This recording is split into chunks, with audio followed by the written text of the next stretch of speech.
Hello and welcome to the channel.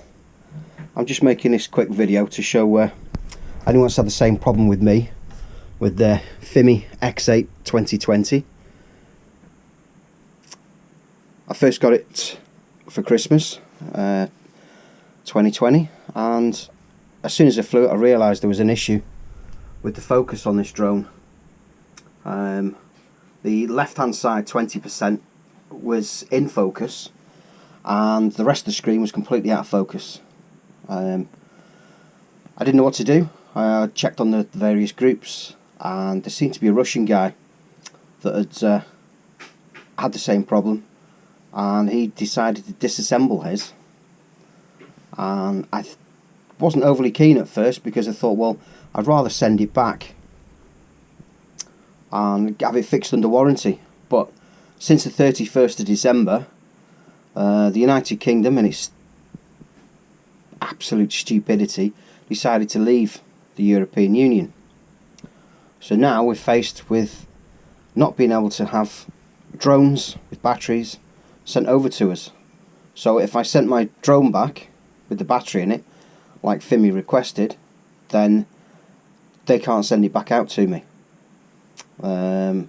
Basically they'd have to give me a cash refund. Well, in all honesty, I couldn't see that happening. I couldn't see them just giving me money back. They don't like to do that in China. They'd always rather fix the product and give you a new product.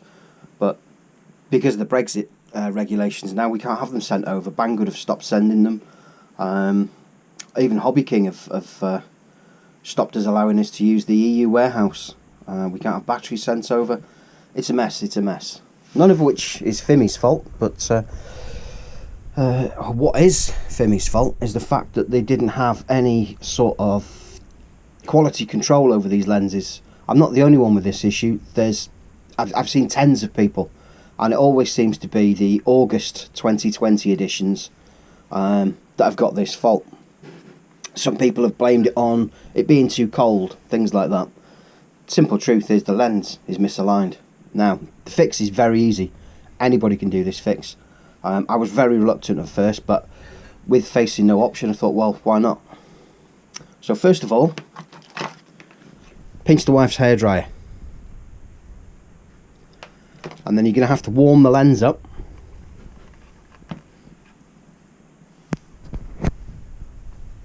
So you can remove the lens cover, which is this little dude. Now the black that you can see is sticky tape, double-sided sticky tape. That's the only thing that holds that on there. So once you heat it up, it'll come off quite easy. Now the gap is absolutely minute, so to get anything in without damaging it is difficult. I decided to use a scalpel blade. Now if you're a bit ham-fisted, don't use a scalpel blade, you might cause some damage. But literally all I did was get it down the side there. With enough heat, it just lifted straight off. Be careful with the heat, don't go too hot. I kept my finger next to it as I was applying the heat, just to make sure the plastic wasn't going to melt.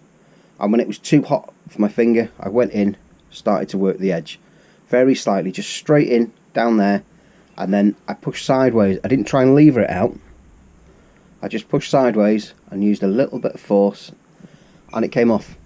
And that's basically what you're left with there. Now once I've done that, I don't know how well this camera's going to focus this tight in. But if you can see around the edge of the lens,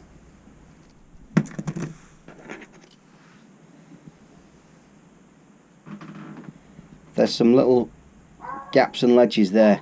You need to hold your gimbal so that you're not placing the strain on the gimbal. Hold that steady with your one hand and then just scalpel in there and pull that one click clockwise. Now I've spoken to a few other people with this, and one click clockwise did the trick for them. But what you must do, obviously, one click clockwise, go and test your drone. Take it up, take 20 seconds of video, come back down, check the video. If not, go another click clockwise. If it's getting worse, try it counterclockwise. But everybody I've known so far, one click clockwise, all the problems are fixed. And then once that is done, make sure your lens is clean, pop it back on, you're good to go. Thanks very much for watching. Subscribe, all that jazz. Thanks very much, see you next time.